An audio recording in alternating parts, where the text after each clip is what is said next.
Bonjour à tous, je suis Barek et bienvenue sur la tribune de Coruscant pour cette nouvelle vidéo d'Holo News, votre émission d'actualité hebdomadaire sur Star Wars.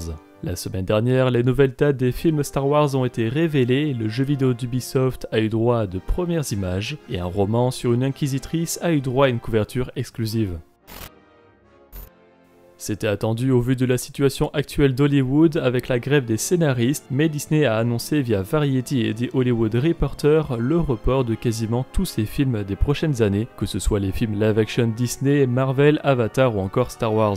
Concernant ces derniers, un nouveau film Star Wars est programmé au 18 décembre 2026, le film du 19 décembre 2025 est reporté au 22 mai 2026 et le film du 17 décembre 2027 conserve sa date. Aujourd'hui donc, avec toutes les informations officielles que nous avons, 3 films Star Wars sont programmés et nous connaissons plusieurs projets mais aucun n'est relié à une date. Des films inconnus sont ainsi programmés au 22 mai et 18 décembre 2026 et un autre au 17 décembre 2027. Parmi les projets connus, nous avons Rogue Squadron réalisé par Patty Jenkins, un film sur le Nouvel Ordre Jedi réalisé par Shamil Chinoy, un film sur la Nouvelle République contre les vestiges de l'Empire Galactique réalisé par Dave Filoni, un film sur l'Aube des Jedi réalisé par James Mangold, un film réalisé par Taika Waititi et une trilogie réalisée par Rian Johnson.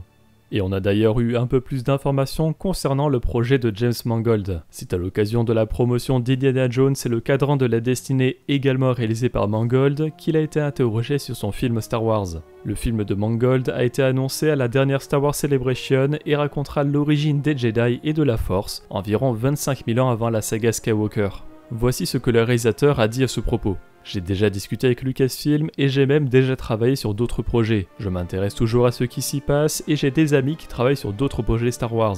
Mais j'ai compris qu'une grande partie de ce qu'ils faisaient était en quelque sorte la poursuite de la saga. Lorsque j'ai parlé à Kathleen Kennedy, la présidente de Lucasfilm, de l'idée que j'avais de revenir en arrière, vraiment très loin en arrière, j'ai été surpris de voir que cela l'enthousiasmait et elle et les autres personnes formidables avec lesquelles elle a travaillé chez Lucasfilm. Pour moi, il s'agit de faire partie de la saga, mais je ne veux pas non plus avoir tant de connaissances en suspens que l'on puisse à peine raconter une histoire. Et ce que je voulais réellement faire, ce que je lui ai dit, c'est que l'on pourrait faire une sorte de 10 commandements de la Force. Une sorte d'histoire des origines de la Force et de la façon dont elle a été connue, comprise, maniée et exploitée. C'est l'occasion de raconter toute l'histoire de la naissance de la Force. Lorsque j'en ai parlé pour la première fois à Cassie Kennedy, je lui ai simplement dit « Je vois une occasion de faire une sorte de Ben-Hur ou les 10 commandements sur la naissance de la Force. La Force est devenue une sorte de légende religieuse qui traverse tous ces films. Mais d'où vient-elle? Comment l'a-t-on trouvée? Qui l'a trouvée? Qui était le premier Jedi? C'est ce que je suis en train d'écrire. » Comme le précise James Mangold, il est donc toujours à l'écriture de son film, mais nous n'avons toujours aucune date de sortie officielle. À l'occasion du Xbox Game Showcase, le prochain jeu Star Wars a été révélé. Il s'agira de Outlaws, édité par Ubisoft et développé par Massive Entertainment, un jeu en monde ouvert où nous interprétons Kay Vess entre l'Empire contre-attaque et le retour du Jedi. Kay tentera de réaliser l'un des plus gros casques que la bordure extérieure n'ait jamais connu, dans le but de commencer une nouvelle vie, accompagné de Nyx, la créature perchée sur son épaule, ainsi qu'un droïde de commando de série BX portant un manteau. De plus, lundi a eu lieu le Ubisoft Forward qui a révélé le premier gameplay d'Outlaws. Pour découvrir tous les détails présents à la fois dans le trailer et le gameplay, je vous renvoie vers l'analyse que nous avons faite avec Tribune, disponible sur cette chaîne YouTube. Et peu de temps après la sortie de ces vidéos, Wilbert Roger 2 a indiqué sur Twitter qu'il est le compositeur des musiques du jeu vidéo. Roger n'est pas nouveau sur Star Wars puisqu'il a déjà composé des musiques pour le jeu vidéo légende The Old Republic et son extension Knights of the Eternal Throne. Outlaws sortira en 2024 sur PC, PS5 et Xbox Series X et S. Grâce à un rapide reportage de BFM TV, nous avons eu enfin des nouvelles d'Eclipse, le jeu vidéo développé par le studio français Quantic Dream. Qu'est-ce qu'Eclipse? C'est un jeu vidéo d'action-aventure annoncé lors des Game Awards en 2021 avec un trailer en cinématique qui se déroule à l'époque de la Haute République, soit entre 500 et 100 ans avant la saga Skywalker.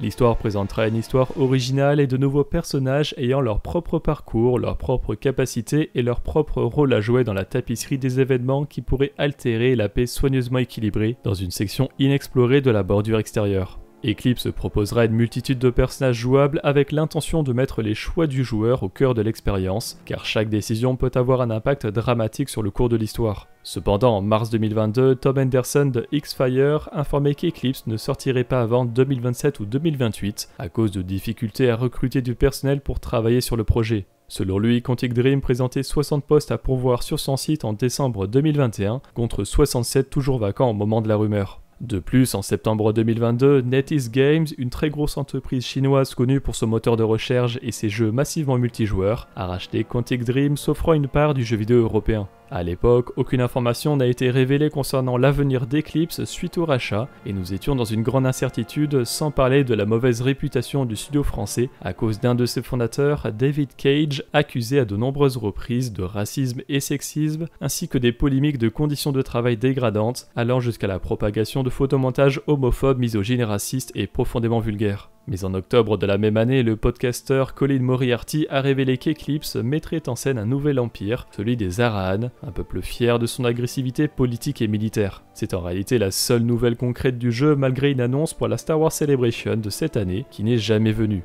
Enfin, nous arrivons à BFM TV. Dans ce reportage, le directeur général de Quantic Dream, Guillaume de Fondomière, parle de la situation du studio. C'est loin derrière nous, on travaille avec nos équipes tous les jours, ça se passe très bien. On est focalisé sur le développement des jeux, c'est la seule chose qui nous intéresse. Nous avons décidé de mener le studio dans une autre direction pour avoir la parfaite maîtrise éditoriale de notre studio. Quantic Dream semble ainsi vouloir redorer sa réputation et BFM TV parle d'une augmentation du chiffre d'affaires de Quantic Dream grâce au rachat de NetEase, de quoi donner un bon espoir pour le futur du développement d'Eclipse.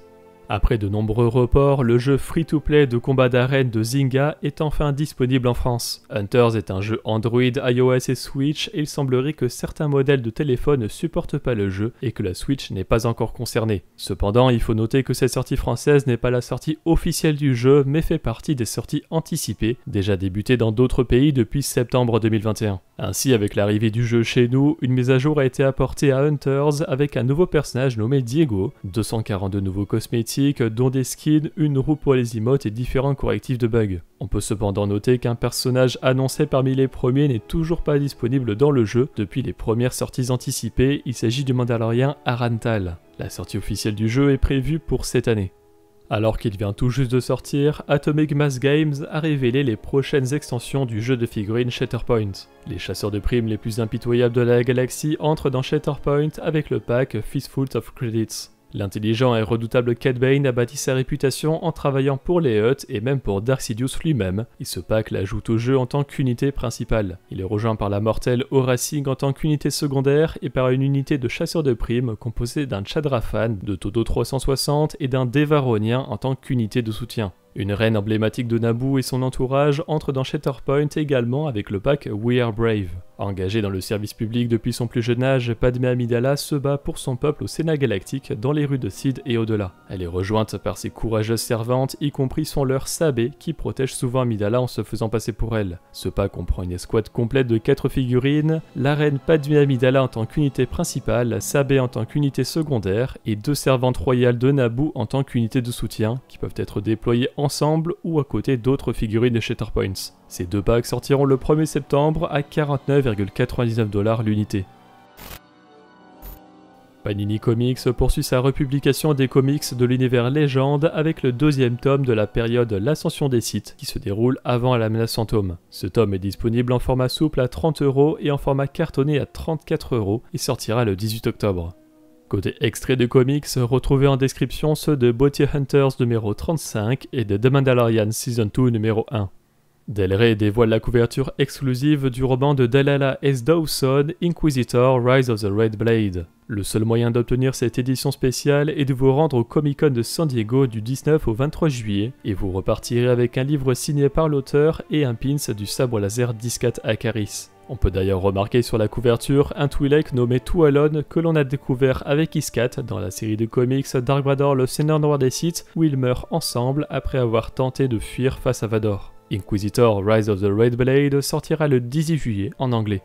Et retrouvez également les couvertures alternatives de Dr. Aphra numéro 34, Return of the Jedi The Rebellion numéro 1 pour les 40 ans du retour du Jedi et The Mandalorian Season 2 numéro 1. La semaine dernière sont sortis en anglais les comics Darth Vader numéro 35 et San Astaros numéro 5.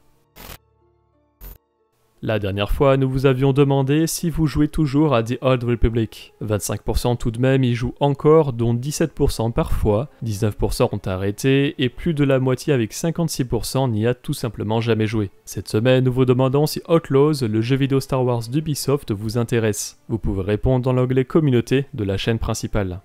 Merci d'avoir regardé cette vidéo, j'espère qu'elle vous a plu. Si c'est le cas, n'hésitez pas à laisser un like, à la partager, à vous abonner en activant les notifications si vous ne voulez pas rater les vidéos de la Tribune de Coruscant. Pour être au courant de l'actualité Star Wars au quotidien, suivez-nous sur Facebook, Instagram et Twitter, et tous les dimanches nous débriefons de l'actualité sur Twitch lors de notre émission Là-bas dans les étoiles. A bientôt et que la force soit avec vous.